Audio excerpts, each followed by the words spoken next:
Tu n'as rien à faire près de notre matériel. Dégage immédiatement. » Morgan Blake ne leva même pas les yeux. Elle continua de tourner la clé à molette, calme, silencieuse, comme si l'insulte ne l'avait pas atteinte. L'air changea. Un outil tomba avec fracas un peu plus loin. Un juron s'étouffa dans la poussière. Les autres la regardaient, troublés, incapables de comprendre pourquoi cette femme muette n'avait pas déjà quitté l'endroit. Elle se redressa enfin. Son bleu de travail s'accrocha à une arête tranchante et se déchira légèrement dans le dos. La pièce se figea. Sur sa colonne vertébrale apparaissait un tatouage que nul vivant n'aurait dû voir. Aucun être humain n'était censé le porter. « Dernier avertissement », souffla-t-elle. « Répète encore ça, et je te rappellerai ce que les fantômes neufs faisaient de ceux qui les prenaient de haut. » Mais personne ne recula, pas encore. Il la prenait toujours pour une simple mécanicienne. Il n'avait pas compris qui elle était réellement. 5 minutes plus tard, quand le général franchit la porte, tout bascula. Le soleil écrasait l'asphalte d'Huron Valley Base, d'une chaleur sèche et implacable, une brûlure qui ne cuisait pas seulement la peau, mais vidait l'intérieur. Le bourdonnement continu des générateurs industriels résonnait comme un grondement lointain au-dessus du parc de véhicules, seulement rompu par les cris épars des équipes de maintenance ou le fracas métallique d'un outil tombé. Personne ne prêta grande attention à la femme accroupie derrière un vieux Giant 6 cabossé au fond du hangar. Elle portait une combinaison sable délavée, les manches nouées à la taille, un débardeur taché de sueur et de poussière. De dos, elle semblait anodine, juste une technicienne de plus chargée de maintenir le souffle vital de l'électricité dans cette base reculée. Mais ses gestes racontaient une autre histoire. Précis, méthodique, concentré, ceux d'une personne qui avait déjà travaillé sous pression et sous le feu.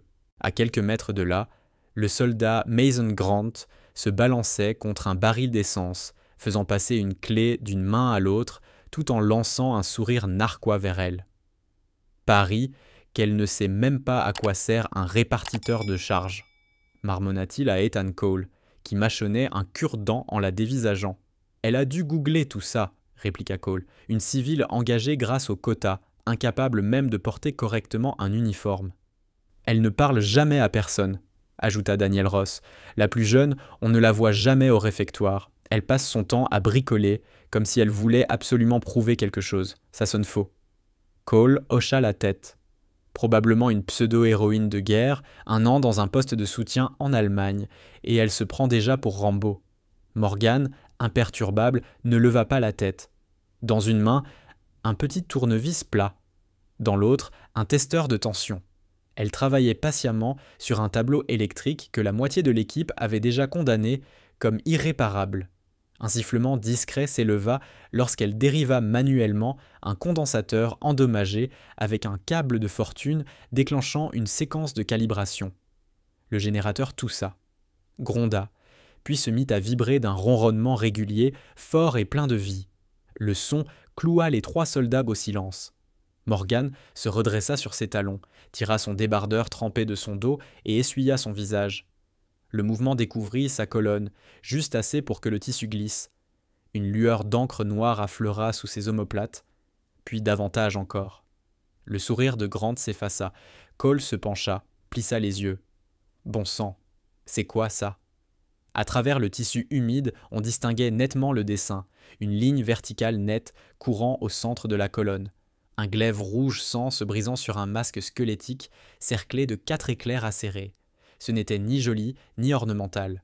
Cela ressemblait à une marque gravée plus dans la mémoire que dans la chair. On aurait dit que ce tatouage avait été gravé plus profondément dans la mémoire que dans la peau. Daniel Ross devint livide. « J'ai déjà vu ça, je le jure !» Mason Grant cligna des yeux. « Ce n'est pas un simple dessin, c'est militaire. »« Non !» répondit Ethan Cole en s'avançant d'un pas, la voix basse. « Ça vient de l'escouade Phantom 9. » Ross en lâcha presque sa gourde.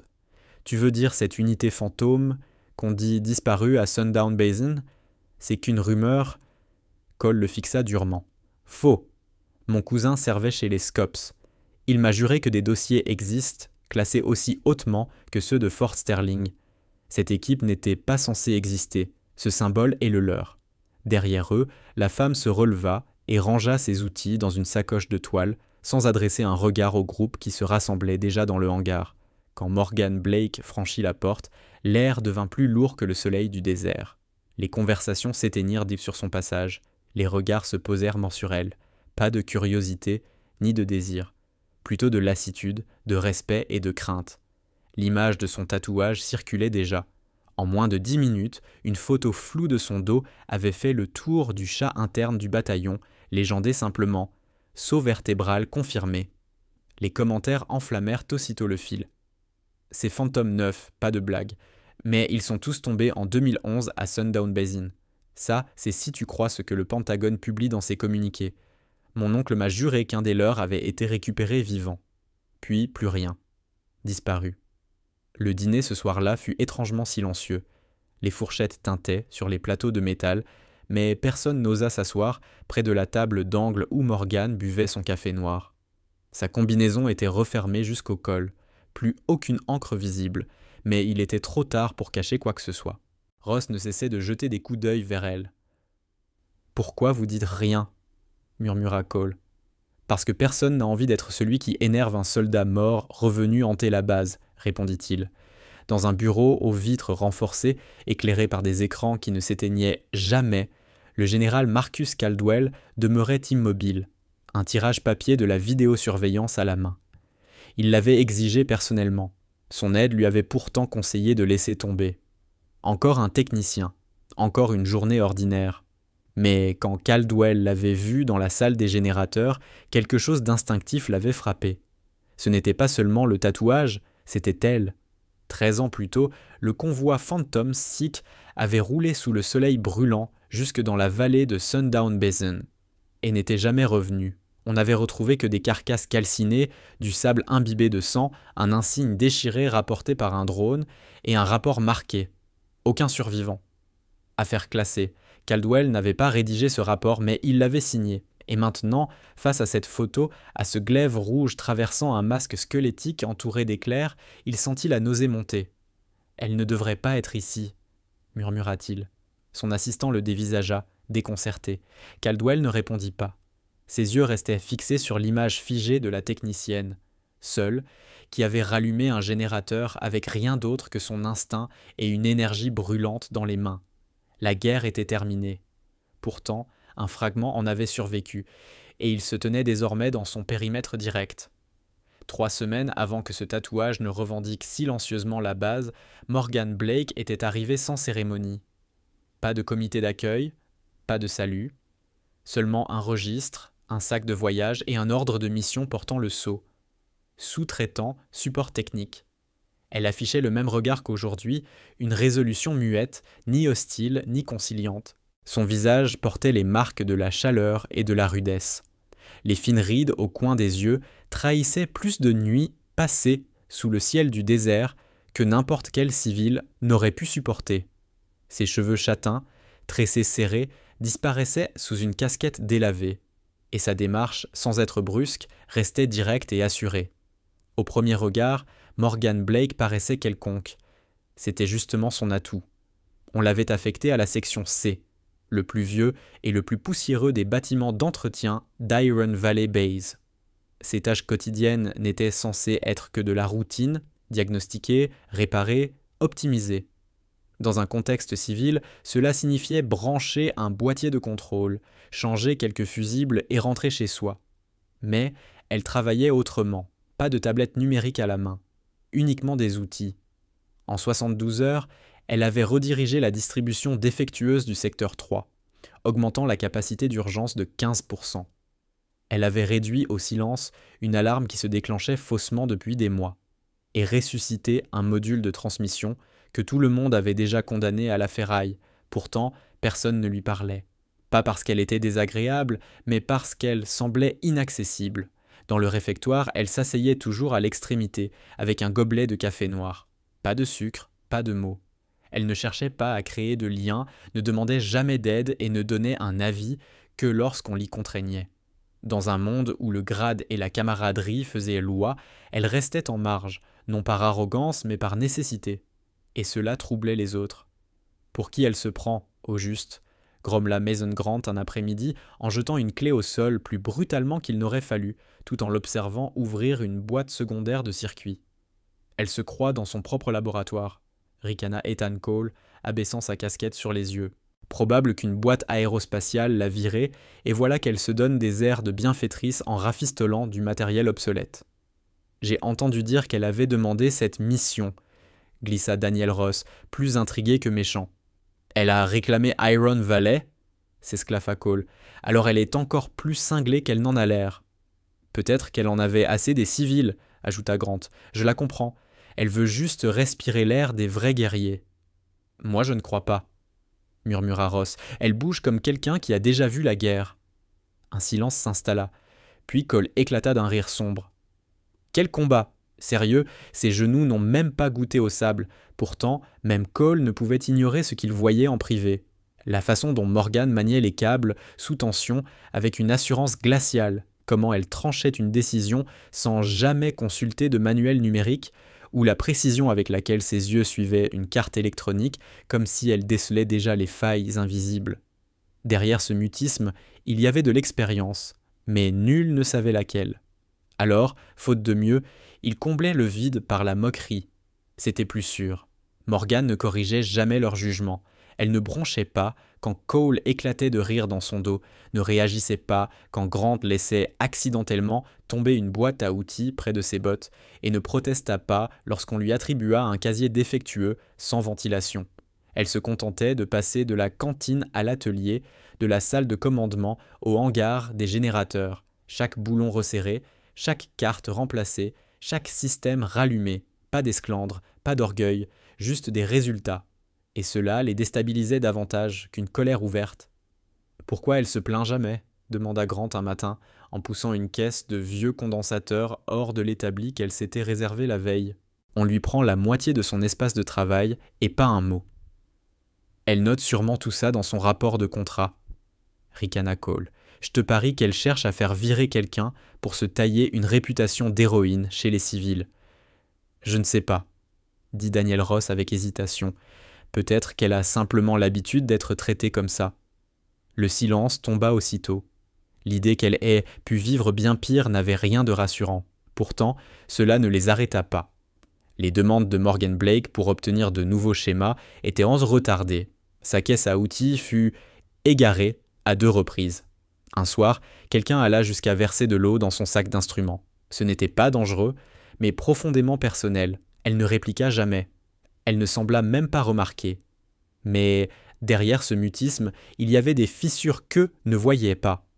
La nuit, Morgan s'asseyait seul dans le coin le plus reculé du foyer des casernes et observait le vent du désert souffler la poussière contre les vitres. Ses doigts parcouraient le bord d'une tasse en céramique avec la même précision que lorsqu'elle retraçait un courant dans des bobines. Parfois, son propre reflet dans la vitre l'effrayait. La base lui rappelait trop Sundown Basin. La même lumière aveuglante, la même chaleur figée, le même goût discret de sable et d'huile d'armes. Mais cette fois-ci, il n'y avait ni camarade, ni frère d'armes, ni radio grésillante, juste elle, encore vivante, encore inconnue. Quand elle traversait le parc de véhicules, les mécaniciens se taisaient, certains acquiescèrent poliment, la plupart détournaient le regard. Pour eux, elle n'était qu'un rouage déplacé dans la mécanique huilée de la guerre. Une pièce qui ne saluait pas, qui ne portait pas l'uniforme vert, qui ne saignait pas selon les règles. Tolérée, mais pas acceptée. Jusqu'au jour où un simple tatouage fit éclater le silence. Tout commença par un banal registre de maintenance déposé sur son établi pendant sa pause. Une note rouge griffonnée dans le coin. Niveau d'autorisation en attente, vérification requise. Ce n'était pas le contenu qui l'intrigua, mais l'expéditeur. Ce n'était pas le cachet habituel du bureau technique, cela venait directement de l'administration de la base. Elle le mit de côté. Peut-être une mise à jour bureaucratique, une routine, mais le lendemain, la salle de calibration exigea un scan d'identification. Son badge de sous-traitant clignota rouge. Accès restreint, déclara la voix synthétique. Elle réessaya. Rouge encore. Le technicien de garde, un sergent à l'air nerveux, lui lança un regard d'excuse. « Désolé, madame, nouveau protocole. Vous devez repasser par la sécurité pour réautorisation. » « Je travaille ici depuis 2 semaines. » fit-elle remarquer. « Je sais, mais vos droits ont disparu du système. » Elle n'argumenta pas. Elle se retourna simplement et quitta la pièce. L'après-midi même, elle retrouva sa caisse à outils ouverte alors qu'elle l'avait verrouillée la veille. Ses instruments n'avaient pas été volés, seulement déplacés, méthodiquement. Sa clé dynamométrique décalée de 5 cm, son voltmètre retourné, son carnet posé à l'envers, enveloppe entr'ouverte. Morgan expira lentement, non pas paniqué mais confirmé dans ses soupçons. Quelqu'un avait fouillé. Le soir, dans le bâtiment des communications, Ethan Cole attendait devant le bureau administratif. Bras croisés, il guetta l'instant où son supérieur sortit prendre un café. Alors, il glissa discrètement à l'intérieur et déposa une enveloppe pliée sur le bureau. Pas de nom, juste un dossier imprimé. Capture de l'identité de Morgan, horodatage de ses connexions système et une note sèche tapée à la machine. La contractuelle civile Morgan Blake a contourné à plusieurs reprises des contrôles d'accès normalement réservés aux anciens militaires. Recommandations. Vérification de son historique de service. Comportement suggérant une dissimulation ou des opérations non autorisées. Demande d'enquête formelle. Il ne la détestait pas vraiment, mais il ne lui faisait pas confiance. Elle n'appartenait pas à leur monde, et surtout, elle ne faisait aucun effort pour y entrer. L'enquête démarra plus vite que Morgan ne l'aurait cru. Moins de 24 heures plus tard, on la convoqua poliment. Mais avec ce tranchant administratif que seuls des hommes comme Patrick Holmes savaient manier, au bureau du personnel, elle est. La salle d'attente était stérile, blanche et glaciale, malgré le soleil brûlant du désert. Un contractuel civil, Robert Keane, l'accueillit avec un sourire nerveux et des mots choisis avec soin, tenant un clipboard contre lui comme un bouclier. « Miss Parker », dit-il, hésitant sur la formule, « c'est juste une synchronisation de dossier, protocole de base un peu pénible. » Morgan Blake prit le dossier sans un mot. Un banal formulaire d'autorisation, anodin jusqu'à la moitié inférieure, historique militaire, coché, service actif, réserve, jamais servi, autre. Elle resta longtemps immobile, puis traça un crochet sur autre. Les yeux de Keane remontèrent aussitôt vers elle. « Vous pourriez préciser ?» demanda-t-il. Morgan resta muette. Derrière des portes closes, ses archives furent rouvertes par les échelons supérieurs. Le système de gestion afficha ce qu'il était conçu pour révéler. Morgan Blake, contractuel civil, certificat technique vérifié, aucun service militaire enregistré, aucun DD-14, aucun grade, aucune affectation, aucune médaille, rien. « Elle est propre », déclara un officier en tapotant sur sa tablette. « Trop propre. Ça ressemble à un profil nettoyé. » « Tu penses qu'elle a été infiltrée ? Peu probable. Mais soit elle cache quelque chose, soit quelqu'un a effacé ses traces. » Dès ce moment, l'attitude de la base changea, d'abord subtilement, puis de façon plus brutale. Son nom disparut des plannings collectifs. On lui refusa l'accès à certaines salles de maintenance. Son poste radio fut retiré des registres des véhicules. Là où autrefois on lui adressait un signe de tête, les regards se détournaient. Même le vieux magasinier, qui partageait parfois son repas, haussa désormais les épaules quand elle demandait ses pièces de rechange en retard. « En attente », grogna-t-il, sans lever les yeux. Morgan ne protesta pas. Elle s'adapta. Elle fit entrer ses propres outils depuis l'extérieur et contourna les zones verrouillées. Ce qui ne pouvait être réparé officiellement, elle le traitait seule, après les heures. Mais ce silence devint une présence tangible, pesant jusque dans les os des plus endurcis. Pour la seconde fois de sa vie, Morgan Blake fut effacé. Et cette fois, on ne cherchait même pas à le cacher. La chaleur du désert sembla changer de nature. Ce n'était pas seulement la température qui dépassait 44 degrés dès le matin. C'était l'air même du camp, dense, oppressant, comme si tout retenait sa respiration. Morgan continuait de marcher d'un pas décidé, manches retroussées, bottes usées mais solides. Mais autour d'elle, l'atmosphère avait tourné. Les conversations s'arrêtaient quand elle franchissait une porte. Les pièces commandées n'arrivaient jamais. Son badge était refusé presque partout où, quelques jours plus tôt, il passait encore sans problème. Elle, pourtant, restait calme. Mais autre chose réagissait. La base elle-même semblait se cabrer contre elle. Au petit déjeuner, des soldats quittaient leur table dès qu'elle s'asseyait à 3 places de distance. Au dépôt, son nom était rayé des listes d'équipements. remplacé en rouge par celui d'un autre, sans qu'on prenne la peine d'effacer le sien. Dans le couloir de l'atelier, la grille de ventilation au-dessus de son casier se mit à bourdonner de façon irrégulière, discordante. Quand elle s'arrêta dessous, elle entendit le clic discret d'un téléphone portable. Morgane ne dit rien. Depuis 13 ans, elle n'avait rien dit. Mais cela ne signifiait pas qu'elle ne voyait rien. Ce n'était qu'une question de temps avant que quelqu'un n'ose poser la vraie question. L'occasion se présenta un jeudi. Un module essentiel près du bunker radio venait de céder. On l'envoya pour réparer. Personne ne proposa de l'accompagner. À 13 heures, elle partit seule. La caisse à outils dans une main, la sueur déjà au col, Morgane Blake s'agenouilla devant l'unité génératrice. Le métal, blanchi par le soleil, fumait encore par endroits. Sous la grille d'aération, un enchevêtrement de câbles brûlants. Elle ouvrit le panneau et se mit au travail. Dos découvert, cheveux relevés, combinaison entr'ouverte et nouée à la taille, comme toujours. Au début, elle ne remarqua rien.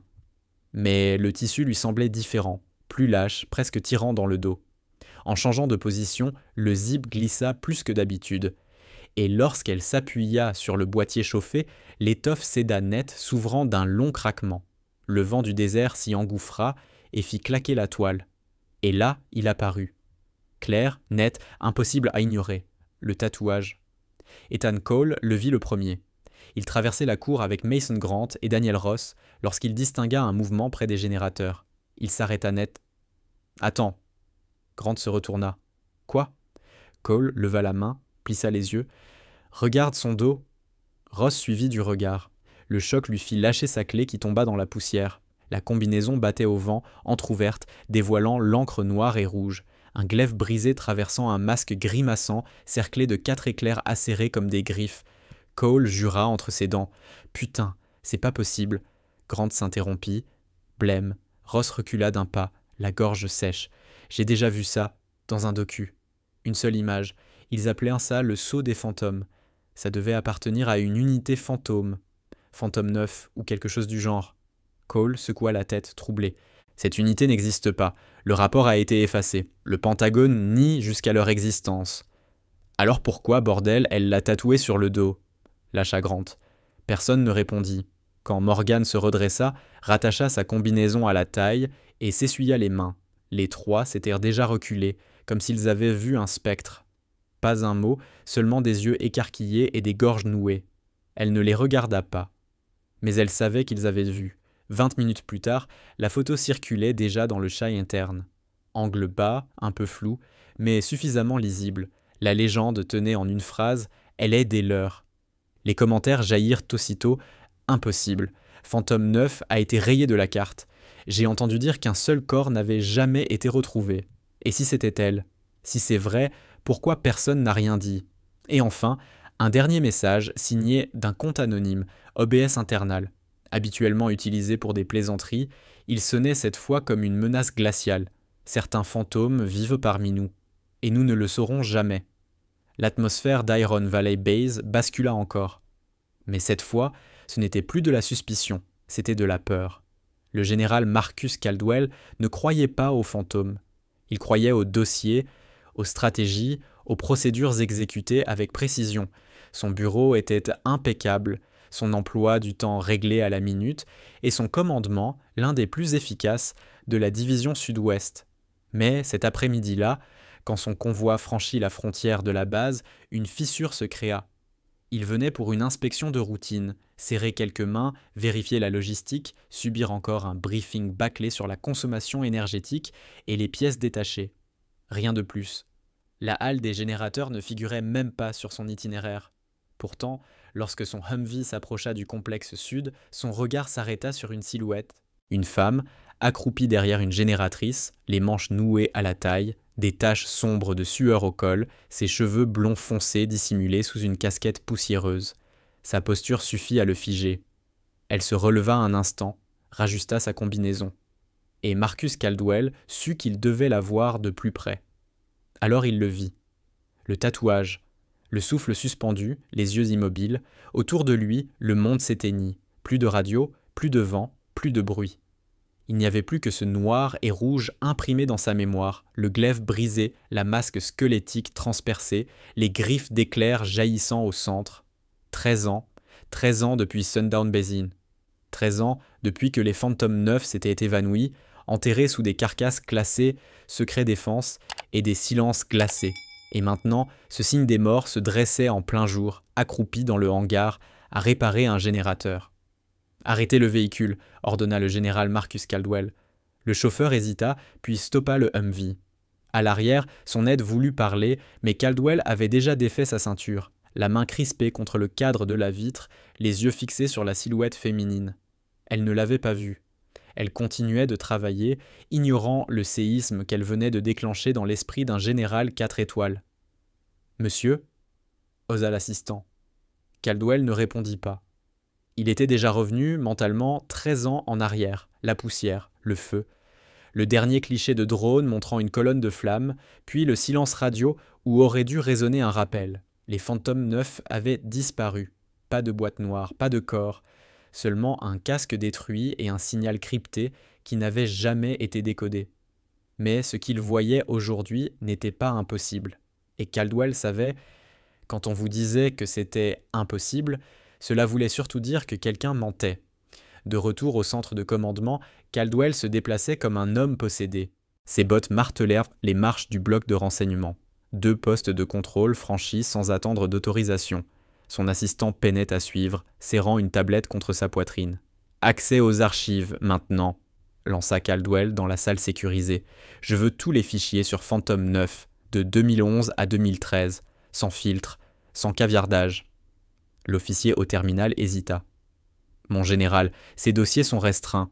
J'ai signé l'autorisation initiale, mais... » « J'appartiens à la chaîne, » coupa Caldwell. « Override. » Un instant tendu. Puis le sous-officier tapa frénétiquement. Les écrans s'allumèrent, les uns après les autres. Scans topographiques, images satellites, rapports d'opération au passage barré, enfin des dossiers personnels. Caldwell fit défiler. Des noms s'affichaient, puis disparaissaient. Cort, Nugan, Ferris, Lynn, Dours. Tous notés KIA, tué au combat. Mais à la fin, un nom attira son œil. À peine lisible, presque effacé.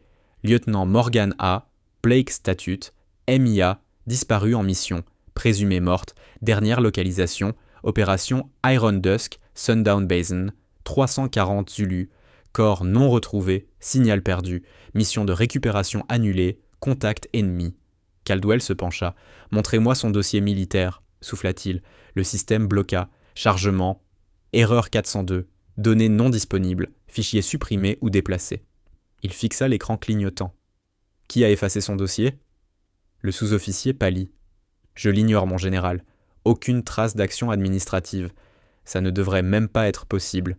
Caldwell serra la mâchoire. Montrez-moi alors son dossier contractuel, celui sous lequel elle travaille ici. Une nouvelle fiche s'afficha. Morgan Blake. Contractuel civil. Historique militaire. Aucun. Signalement. Neutre. Il se redressa, les mains appuyées sur la table. 2 réalités s'entrechoquaient. L'une le ramenait 13 ans plus tôt, se souvenant d'elle comme d'une soldate perdue dans les flammes. L'autre l'effaçait. Insistait sur une civile, n'ayant jamais porté l'uniforme. Quelqu'un l'avait effacée, délibérément. Mais ils avaient laissé une faille, un détail qu'aucun algorithme ni aucune censure ne pouvait masquer, le tatouage. Ce symbole n'avait jamais été rendu public, jamais divulgué, jamais fuité. Le glaive brisé, le masque grimaçant, les éclairs, c'était le sceau forgé par Phantom 9 eux-mêmes, porté en secret sous l'armure, entre les omoplates. Un acte silencieux de fraternité. Et elle l'avait gravé dans sa colonne vertébrale. Cela signifiait qu'elle avait vraiment été là-bas. Alors quelqu'un avait menti. Le regard du général Marcus Caldwell se durcit. « Trouvez-la » ordonna-t-il d'une voix basse. « Pas d'alerte, je veux parler à Morgan Blake moi-même. » Le sergent acquiesça, blême. Quand la salle fut vide, Caldwell resta seul, les yeux fixés sur une photo figée. Une femme plus jeune, le visage maculé de sang et de poussière, le regard d'acier sous un casque brisé.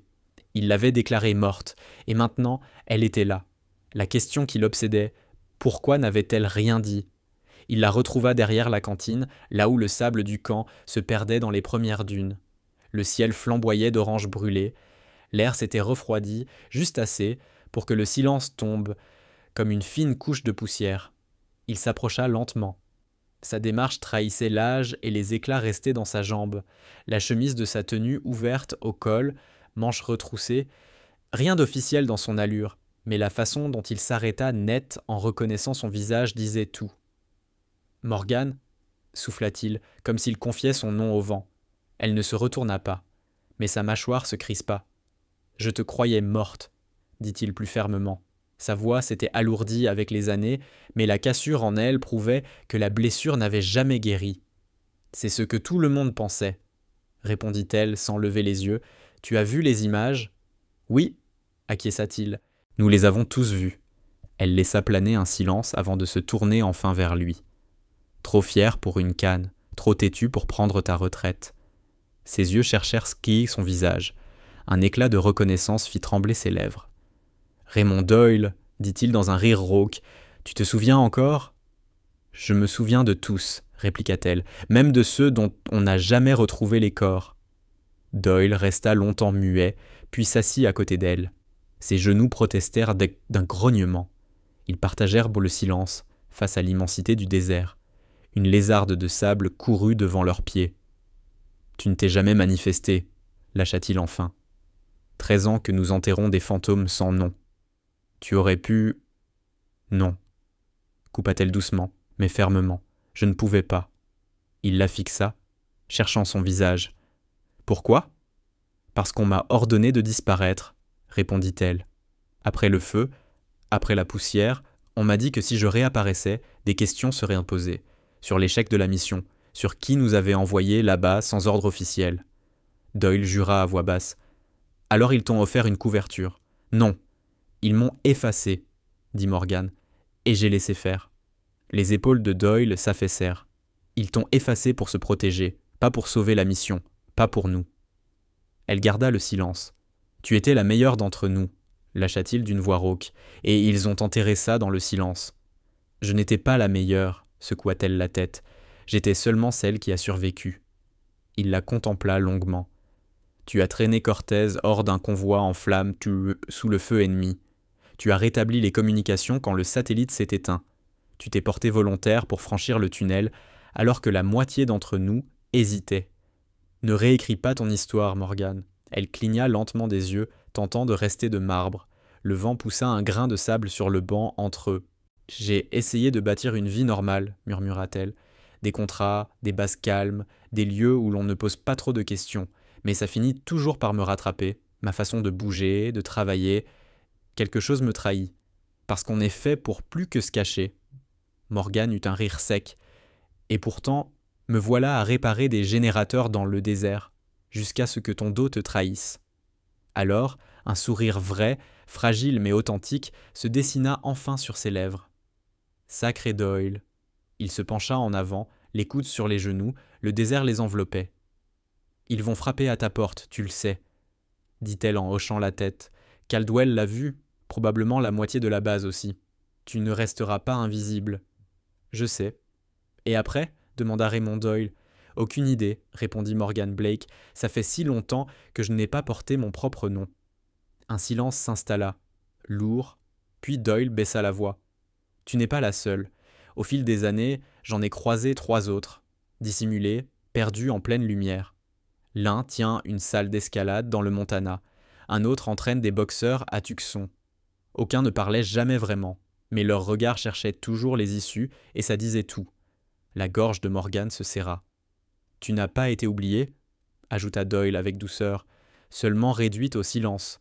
« C'est différent. » Elle avala difficilement. « Et qu'est-ce que je suis censé en faire ?» Il se tourna entièrement vers elle. « Peut-être qu'il est temps que quelqu'un parle, vraiment. » Morgane baissa les yeux sur ses mains rugueuses. « Je ne sais même pas quoi dire. » Doyle se leva. Le vent du désert tirait sur ses manches amples. « Commence ainsi, j'y étais. J'ai survécu. Et je me souviens de tout. » Il fit une pause. « Et rappelle-leur que toi aussi. » L'annonce tomba le lendemain matin. Anodine en apparence, formation maintenance. Toutes les unités, hangar véhicule, Niroin, 9 heures. Présence obligatoire. Personne ne posa de questions. Ces briefings revenaient tous les mois. Procédures répétées, sécurité rabâchée, café brûlé. Mais celui-ci semblait différent dès qu'ils entrèrent. Le projecteur était déjà allumé, diffusant une lumière bleue sur le mur. Les bancs avaient été frottés, le sol balayé. Au fond, Morgan les attendait, clipboard en main, sa combinaison refermée jusqu'au col, ses bottes lustrées comme jamais. « Pourquoi c'est elle qui parle ?» marmonna Ross en poussant le coude de Grant. « Parce que le commandement est trop radin pour envoyer quelqu'un en uniforme, » ricana Grant. Cole resta muet, les bras croisés au fond. Le brouhaha tomba quand Morgan s'avança. Elle ne parla pas tout de suite. Elle scruta simplement les visages, ceux qui l'avaient ignorée, raillée, sabotée, puis elle appuya sur la télécommande. Un schéma du réseau électrique s'afficha. « Nous allons revoir les protocoles de distribution, » dit-elle calmement. « Je vais vous montrer une séquence utilisée en mission, sous le feu, quand le réseau de secours échoue et que le système principal s'effondre. La plupart d'entre vous n'en auront jamais besoin. » Quelques rires étouffés. Elle poursuivit sans ciller. « Mais si ça arrive, alors chaque seconde de ce que je vais vous montrer comptera. » Sa voix trancha net, glaciale. Elle expliqua les zones de rupture, insista sur les boucles de masse, les détours manuels, les coupures d'urgence, tout, clair et précis. Et très vite, il apparut évident que ce n'était pas un simple recyclage. Au milieu, Harris Monroe s'avança, fronçant les sourcils. « Cette procédure n'est pas dans le manuel. »« Non, » répondit Morgan. « Elle a été conçue sur le terrain, sous le feu, par Phantom 9 après qu'un convoi a perdu 4 hommes lors d'une panne. » Le silence retomba comme une chape. Grant fronça les sourcils. « Attends, tu viens de dire… » Morgan resta calme. Elle ouvrit sa combinaison, juste assez pour montrer la pointe de son tatouage, une éclair zébrée. Un murmure parcourut la salle. Cole s'avança lentement. « Tu n'es pas seulement technicienne ? » ?»« Non, » dit-elle d'une voix basse. « Je ne le suis pas. » Le murmure enfla. Certains soldats se levèrent, indécis. Partir ? Rester ? Un sergent porta la main à sa radio, puis hésita. Personne n'osa donner l'alerte sans ordre. Le tatouage de Morgan Blake n'était plus une rumeur. Il était bien réel, et il parlait pour elle. « Je ne suis pas venue ici pour me cacher, » dit-elle assez fort pour briser les murmures. « Mais je ne suis pas venue non plus pour qu'on me retrouve. » Ethan Cole cligna des yeux, partagé entre incrédulité et une étrange culpabilité.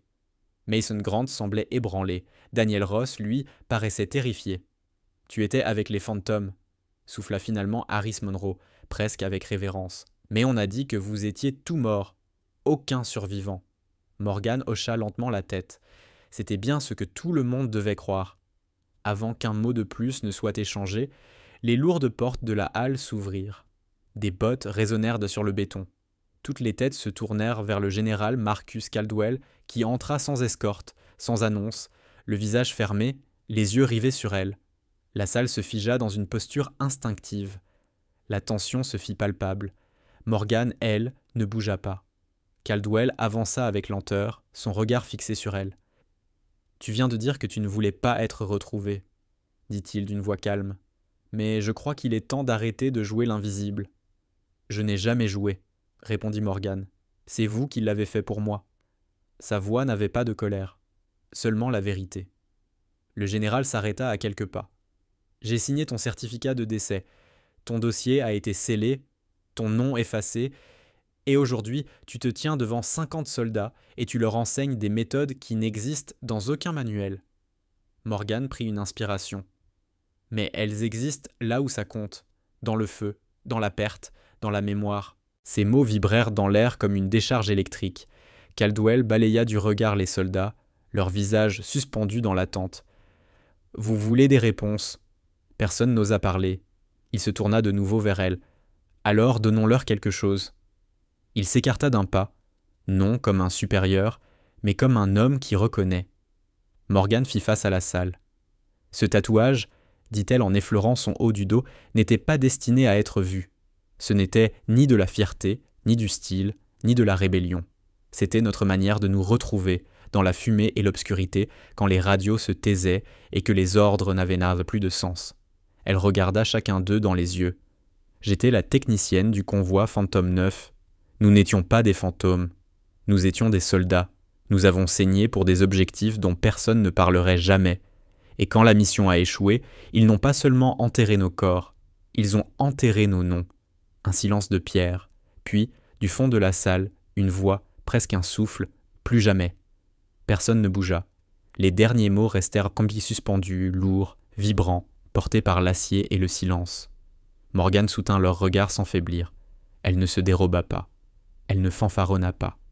Elle était simplement elle-même. Mais si Caldwell demeurait silencieux, c'était pour une autre raison. Dans sa voix, ce n'étaient là pas les mots qui comptaient, mais le timbre, rugueux, profond. Cela réveillait une mémoire qu'il croyait ensevelie. Une voix entendue dans la fumée, la douleur, le sang.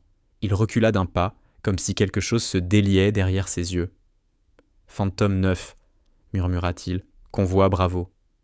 Troisième véhicule, Humvee, unité 3A. Son regard s'accrocha à elle. Tu étais la conductrice du camion de munitions. Elle acquiesça. Exact. Le visage du général ne traduisit pas le choc, mais une reconnaissance profonde, viscérale. Tu as rampé dans le feu pour me rejoindre, dit-il. J'étais coincé dans le MRAP renversé. Ta jambe était broyée, compléta Morgane, écrasée sous le châssis. Sa main glissa instinctivement vers l'arrière de sa cuisse, vers cette vieille blessure jamais oubliée. Et tu m'as découpé hors de là, avec des pinces, balbutia-t-il presque. Sous la pluie de balles, répliqua-t-elle, j'ai dû te déboîter la hanche pour t'extirper. Tu as perdu connaissance avant que je t'amène jusqu'au fossé d'évacuation. La salle était figée. Le général, dont le nom inspirait le respect à la moitié des commandements de l'Ouest, ne s'adressait plus à une simple technicienne. Il faisait face au fantôme qui lui avait sauvé la vie. Morgan Blake baissa un instant les yeux. « Tu étais le seul à ne pas crier ?» La gorge de Marcus Caldwell se contracta. « Je n'ai jamais su qui c'était. On m'a dit que tu étais morte 10 minutes plus tard, dans l'incendie. Ils avaient besoin de quelqu'un qui meure, » répondit Morgan. Ça rendait le ménage plus facile. La respiration du général devint lente, hachée. Il ne se souvenait pas seulement. Il revivait. La fumée, la chaleur écrasante, le métal tordu écrasant sa jambe. Et puis elle, silhouette arrachée aux flammes. Pas un infirmier, pas un opérateur radio. Un spectre qui l'avait sorti du brasier à la seule force de sa volonté. « Tu m'as sauvé la vie », répéta-t-il, comme si les mots eux-mêmes lui semblaient irréels. Morgane plongea ses yeux dans les siens. Et j'ai vu la poussière nous recouvrir tous les deux. Le silence se répandit, dense entre eux. Autour, les soldats ne chuchotaient plus, ne spéculaient plus. Ils n'étaient plus que témoins. « Tu n'as jamais cherché à me contacter, » reprit Caldwell, la voix soudain éteinte. « Après toutes ces années, pourquoi ?»« Je ne savais pas qui j'avais tiré de là, » dit-elle. « Ton casque avait sauté, ton visage était brûlé, tu n'as plus parlé après ton premier cri, ta voix avait changé. Et même si j'avais su... » Qu'aurais-je dit ? « Bonjour, je suis le soldat que vous avez effacé. » Caldwell eut un tressaillement. « On m'a dit que c'était pour préserver l'unité nationale, » continua Morgan, « que l'échec de la mission ne devait pas devenir public, sous peine de fragiliser toutes les opérations dans le secteur. J'avais 28 ans, je venais d'enterrer la moitié de mon équipe. Alors j'ai dit oui, parce que je croyais le devoir à quelqu'un. »« Tu le devais à toi-même, » murmura Caldwell. « À toi de vivre. » Je l'ai fait, silencieusement. Le général laissa son regard courir sur les hommes et femmes présents, ceux-là même qui, des semaines durant, s'étaient à moquer d'elle et qui maintenant la regardaient indés sans voix. Puis ses yeux revinrent sur elle. « Je ne peux pas effacer ce qui a été fait, » dit-il, « mais je peux commencer à le ramener à la lumière. » Morgan ne répondit pas tout de suite. Son regard cherchait non pas des excuses, mais une conviction. « Tu as encore des obligations, » dit-elle. « Oui, » répondit-il. « Et toi, tu signes toujours ? » ?»« Oui. » Une voix, plus basse, plus intime. « Alors faisons en sorte que ça compte. Ce sera le cas, » dit-il. Pas de salut, pas de protocole, seulement l'accord silencieux de 2 soldats autrefois sacrifiés, désormais debout, visibles, ensemble. 3 jours plus tard, le communiqué officiel tomba. Pas de fanfare, pas de titre. Une simple ligne dans le rapport quotidien de la base, Morgan A. Blake, contrat numéro 1, se voit conférer le statut honorifique de vétéran selon l'article 2.7, citation interne classifiée. Mais tout le monde le savait déjà. Entre-temps, L'atmosphère de l'Iron Valley Base avait changé du tout au tout. Là où il y avait eu distance, il y avait désormais respect. Là où elle marchait seule dans le parc de véhicules, des soldats l'accompagnaient. Son nom réapparut sur les plannings, non plus rayé, mais souligné. Un matin, elle trouva un morceau d'acier soudé à son établi, une plaque avec son nom. Blake, Phantom. Elle ne dit rien, elle passa simplement ses doigts sur le métal et reprit son travail. Même l'air semblait différent. Un après-midi, Daniel Ross arriva avec un plateau, s'assit en face d'elle sans demander, pas de regard fuyant, pas d'excuses gênées, juste 2 tasses de café. « Tu avais raison pour le condensateur », dit-il à Harris Monroe. « Notre temps de charge a été divisé par 2. » Morgan hocha la tête. « Ça tient mieux si on croise la mise à la masse. » Et le silence qui suivit n'était plus pesant. Il était partagé. Plus tard, Mason Grant passa près d'elle. Il ne s'assit pas, mais posa une petite enveloppe à côté de son plateau. À l'intérieur, un voltmètre fraîchement rebobiné. Le même qu'ils avaient demi-saboté sa première semaine. Pas de mots, seulement un signe de tête. Même Ethan Cole, autrefois son critique le plus bruyant, lui adressa un salut un matin. Maladroit, de travers, loin du règlement, mais sincère. Le véritable changement survint 2 jours plus tard, dans la salle de briefing. Au terme d'une longue mise à jour sur la sécurité, le général Marcus Caldwell se racla la gorge et s'adressa aux jeunes ingénieurs, aux techniciens drones et aux opérateurs radio.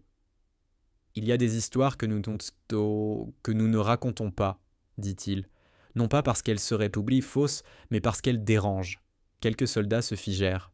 Il laissa le silence s'installer. Pourtant, chaque système a ses fantômes, et parfois, ces fantômes marchent parmi nous. Ils réparent ce que personne d'autre ne peut réparer. Ils enseignent ce qu'aucun manuel n'écrira jamais. Il ne prononça pas son nom. Il n'en avait pas besoin. Au fond, près de la sortie, Morgan Blake écoutait, les bras croisés, le regard baissé. Cette nuit-là, quand le vent devint tranchant et que les étoiles clignaient net, elle s'assit seule au bord de l'aire de chargement. Bottes ôtées, chaussettes usées, un gobelet de café froid à la main. Une silhouette s'approcha. Raymond Doyle boitillait, comme toujours. « N'attends pas de parade, dit-elle sans lever les yeux, tu détesterais ça. » C'est vrai. Il s'assit à côté d'elle, soupira longuement. « Ils savent maintenant. »« En partie seulement, » répondit-elle. Elle tourna la tête vers lui. « Tu crois qu'ils s'en souviendront ?»« Seulement les bons, » dit-il, les autres n'ont jamais compté. 2 semaines plus tard, les nouvelles recrues arrivèrent. Jeunes, pleines d'ardeur, les yeux encore trop brillants. Morgan les observa de loin, adossés au mur du dépôt. Ils riaient trop fort, marchaient trop vite, se croyaient déjà maîtres du monde. Elle se souvint de ce que c'était que d'y croire. On pense que l'entraînement prépare à l'imprévisible, que les grades suffisent pour affronter le chaos, que la loyauté peut s'accorder au lieu de se forger dans le feu. L'un laissa tomber sa caisse. Les fusibles roulèrent partout. Les autres éclatèrent de rire. Morgan s'avança, s'accroupit, l'aida à ramasser. « Merci, madame, » dit-il timidement, sans la reconnaître. « Vous êtes dans notre section ?» Elle lui tendit le dernier fusible. « Non, mais j'ai déjà marché sur ton chemin. »« Vous étiez instructrice ?»« Non, juste quelqu'un qui sait ce que ça fait de porter un équipement trop lourd pour soi. » Ses mots tombèrent comme du plomb. Le jeune homme se redressa, incertain, puis leva la main pour un petit salut. Elle y répondit à peine, mais cela suffisait. Plus tard, dans le hangar ouest, elle trouva un technicien qui s'acharnait sur une boucle de rétroaction récalcitrante d'un panneau de console. Les étincelles jaillissaient, la frustration montait. Morgan retroussa ses manches, s'agenouilla à côté de lui. « Je peux essayer ?» Il recula, soulagé. 2 gestes, 2 fils torsadés, et la console ronronna. Le jeune écarquilla les yeux. « Mais comment ?»« Parfois, ce n'est pas une question de force, » dit-elle doucement, « mais de savoir où ça va casser. Il n'oublierait jamais cette leçon. » Morgan Blake ne remit jamais les pieds dans la salle de commandement. Elle n'en avait pas besoin. Sa reconnaissance n'était pas gravée sur des murs ni dans des certificats. Elle vivait dans de petits changements, des outils qui restaient désormais à leur place, des hochements de tête silencieux, l'espace avant que son nom ne soit prononcé. Mais l'instant le plus inattendu survint le dimanche suivant. À l'aube, quand le soleil franchit la crête, la base se rassembla pour l'appel matinal. Rien d'obligatoire, rien de cérémoniel. une routine. Caldwell était là, comme toujours. Il lut ses notes, donna ses ordres brefs. Puis il marqua une pause. « Une dernière annonce », dit-il. « À compter de ce jour, la contractuelle civile Morgan Blake assume la fonction de conseillère principale pour tous les systèmes énergétiques et leur formation. » Quelques applaudissements éclatèrent. Quelques sourires timides se dessinèrent. Morgan Blake resta au fond, les mains jointes derrière le dos. Elle n'avança pas. Elle n'en avait pas besoin. Elle n'avait jamais voulu d'un grade, seulement l'espace de servir. Cette nuit-là, tandis que le crépuscule s'étendait sur la base et que les étoiles scintillaient, elle revint s'asseoir sur le banc derrière le hangar des véhicules. Le même petit gobelet à la main, les mêmes bottes fatiguées, la même solitude apparente. Mais cette fois, elle n'était plus seule. 3 jeunes soldats s'approchèrent, maladroits, incertains, portant des caisses à outils et des carnets.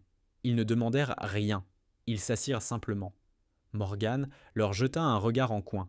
« Le cours commence à 19h, dit-elle, avant de boire une gorgée de café. Pas de fanfare, pas de discours, juste une survivante, assise en silence, marquée, reconnue, enfin rappelée. Certaines histoires n'ont pas besoin de médailles pour perdurer. Elles vivent dans la conduite discrète, dans les mains calleuses qui transmettent ce qu'aucun manuel n'enseignera jamais, et dans ceux qui viennent chaque jour, non pour la gloire, mais parce qu'ils croient au devoir, même quand le monde oublie leur nom. » Morgan Blake n'était pas revenue chercher des honneurs. Elle était revenue pour une seule raison, que plus jamais personne ne marche seul.